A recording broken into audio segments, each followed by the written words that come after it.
God, in that what's regard, going on not in with terms my of what camera? you've obviously Sorry been about through that. and what so many other Jesus. people have been through. So I am just so terrible. as much as I chess just want to now. open up the floodgates, I have to still start want playing, pack like, them a with lot enough, like you more. said earlier, information. So it just doesn't get abused. I think the important thing to realize is the floodgates are already open. If somebody wants to have that experience, they're going to find it. They're going to find it. And chances are that the product they are sold will not be as good as they would be if it were fully legal. Then you have the danger of the black market with the fentanyl and everything. Cut with all kinds of What shit. if it's only accessible through a therapeutic setting? I'm not in favor of that, because then that empowers the so-called experts in our society to decide what we may or may not experience. And I think that this is an issue of individual sovereignty, where we should have absolute sovereign right to make decisions about our own Sorry, you're not traumatized enough for ayahuasca. Some guy who's not even ayahuasquero could potentially say This that. must be in my last video, because I definitely saw this whole thing. But I do want people who would like to experience psychedelic therapy, where therapy is offered with it, to have the opportunity to do so. Maybe the question is, this issue of end of life and old people's homes, you know, I would like to pay tribute to Amanda Fielding, who runs the Beckley Foundation near Oxford in the UK. Amanda is now in her early 80s. She has been a vigorous advocate of psychedelics since the 1960s. She has funded a lot of the great research that's now going on in scientific labs into psychedelics.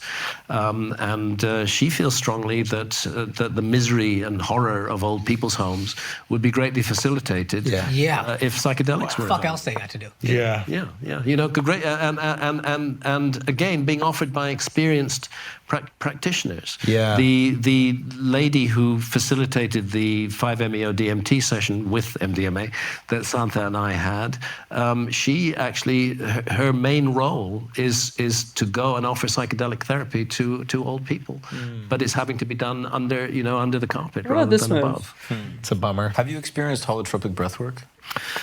Yeah, I'm not very good at it. I need to do more work. I know that it can be beneficial. I have tried, but the monkey mind, you know, keeps going off in other directions, and psychedelics work. No idea what Perhaps he's I'm just doing. being lazy. Well, you put yourself into an altered state of consciousness through breathing. Which you can, which reminds us that nature offers us many ways to get. I've done something like that, and it was fucking intense. Yeah, it can be very intense. Did you hallucinate? No, I didn't hallucinate, but I God. started crying. I was sweating. I was like, I was a weird. I completely missed so it. Tired afterwards. He gives me a piece for free, and I just completely. It's just like, it was like a coach. Maybe so. Yeah, maybe insane. so. Yeah. Absolutely anybody who's insane. really interested in the whole DMT story, I highly recommend the work of Dr. Rick Strassman from the University of New Mexico. I should still be completely winning. His book, DMT, the Spirit Molecule.